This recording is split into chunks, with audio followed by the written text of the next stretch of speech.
Ciao a tutti, benvenuti nella cucina del mio home restaurant. Oggi preparerò dei moscardini, li andrò a fare tipo alla Luciana, prendo ispirazione da questa ricetta napoletana perché useremo i pelati e farò un sugo un po' più gustoso perché poi andremo a inserire dei crostini, questo per dare una parte croccante al piatto.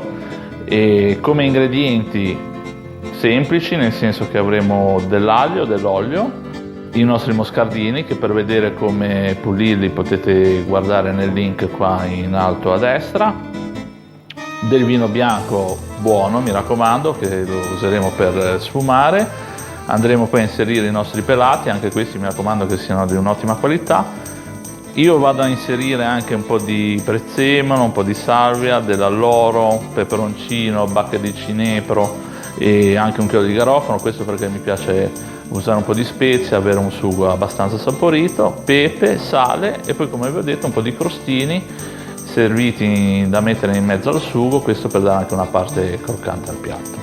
Quindi per incominciare andiamo a preparare il nostro soffrittino, quindi si parte dall'olio, schiacciamo le 2 teste d'aglio, noi lo mettiamo in camicia, una volta fatto l'aglio aggiungiamo i moscardini, mi raccomando olio bello caldo, e diamo una cottura ai moscardini su tutti i lati in modo tale da scrinarli bene. Una volta cotti aggiungiamo il vino bianco, mi raccomando che sia di ottima qualità, e teniamo sempre chiuso il coperchio, mi raccomando. Diamo una girata ancora ai moscardini con la cottura col vino, abbassiamo la fiamma e andiamo ad aggiungere tutti gli altri ingredienti. Quindi mettiamo i pelati e le varie spezie, a me piacciono molto perché danno un gusto un po' particolare al piatto, quindi il prezzemolo, l'alloro, chiudete sempre, mi raccomando, la salvia, e poi visto che ho messo i pelati e non li ho passati, li vado un attimino a rompere con un cucchiaio di legno, anche qui mi raccomando perché così non vi altera i gusti, e una volta finito si chiude e si aspetta. A metà cottura aggiungiamo il sale e i moscardini dopo un'ora e un quarto sono pronti. Piattare l'impiatto in un piatto fondo, e vedrete che aggiungo anche un bel po' di sugo perché mettiamo i nostri crostini.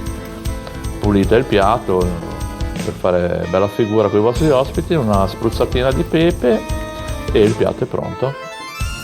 Dopo un'ora e un quarto di cottura a fuoco bassissimo, mi raccomando, tenete sempre il coperchio per non far perdere il vapore.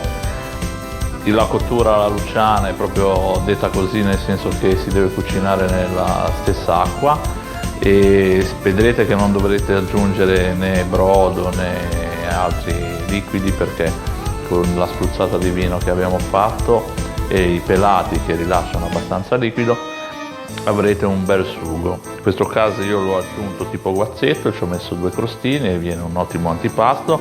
Se il moscardino è un po' più grosso potete anche presentarlo come secondo, volendo tagliandolo a pezzettini, facendolo tipo ragù e buttandoci un bel po' di spaghetti, verrà una spaghettata che vi faranno tutti i complimenti.